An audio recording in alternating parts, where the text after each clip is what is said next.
नमस्कार, बहुत स्वागत है आपका न्यूज़ 18 के डिजिटल प्लेटफॉर्म पर। मैं हूं प्रशांत कटारे और बात 1 नवंबर से होने वाले बड़े बदलावों की।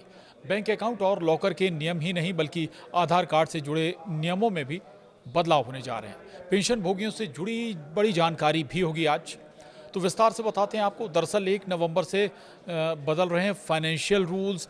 बैंकिंग कस्टमर और पेंशनर्स के लिए जो नियम बदल रहे हैं वो जानना ज़रूरी है। इन बदलावों का मकसद बैंकिंग और पेंशन सिस्टम को आसान बनाना, डिजिटल पेमेंट को सुव्यवस्थित करना और ग्राहकों को ज़्यादा पारदर्शिता और सुविधा देना है। नवंबर का महीना आम ग्राहकों और वित्तीय संस्थानों दोनों के लिए काफ़ी व्यस्त रहने वाला है। बैंक अकाउंट और लॉकर के नियमों में बदलाव होने जा रहा है। दरअसल 1 नवंबर 2025 से बैंक अपने डिपॉजिट अकाउंट, सेफ्टी लॉकर और सेफ कस्टडी में रखी चीज़ों के लिए नए नॉमिनेशन नियम लागू करेंगे। वित्त मंत्रालय ने बताया है कि बैंकिंग लॉ अमेंडमेंट एक्ट 2025 की धारा 10 से 13 के प्रावधान इसी तारीख से प्रभावित होंगे।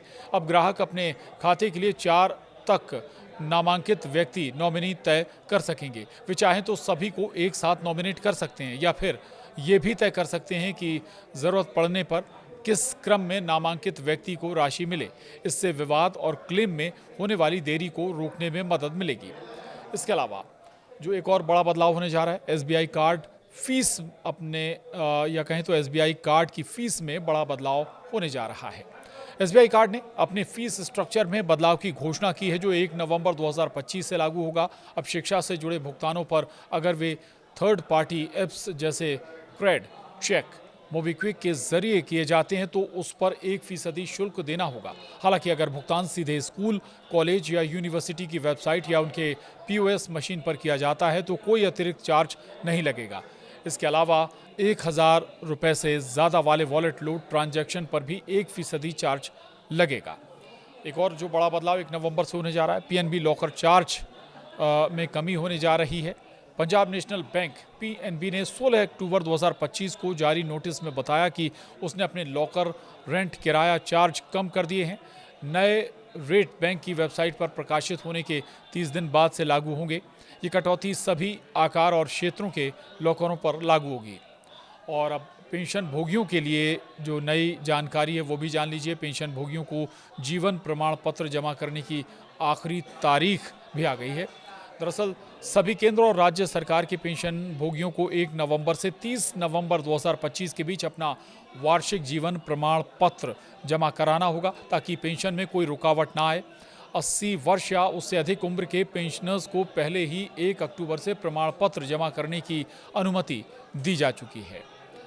और आधार कार्ड से जुड़े जो बड़े बदलाव वो भी बता दें। 1 नवंबर से आधार कार्ड से जुड़े भी बड़े बदलाव होने जा रहे हैं।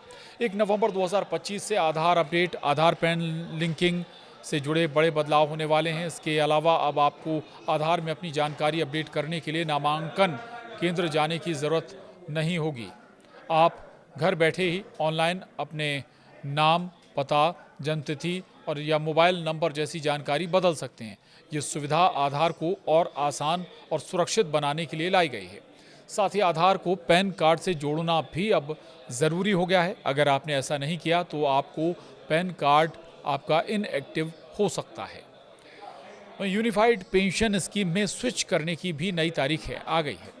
केंद्र सरकार ने नेशनल पेंशन सिस्टम एनपीएस से यूनिफाइड पेंशन स्कीम यूपीएस में स्विच करने की आखिरी तारीख 30 नवंबर 2025 तक बढ़ा दी है।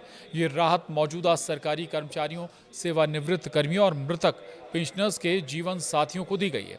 इन सभी बदलावों का मकसद बैंकिंग और पेंशन सिस्टम को आसान बनाना, डिजिटल पेमेंट को सुव्यवस्थित करना और ग्राहकों को ज़्यादा पारदर्शिता व सुविधा देना है। नवंबर का महीना आम ग्राहकों और वित्तीय संस्थानों दोनों के लिए काफ़ी व्यस्त रहने वाला है। नमस्कार।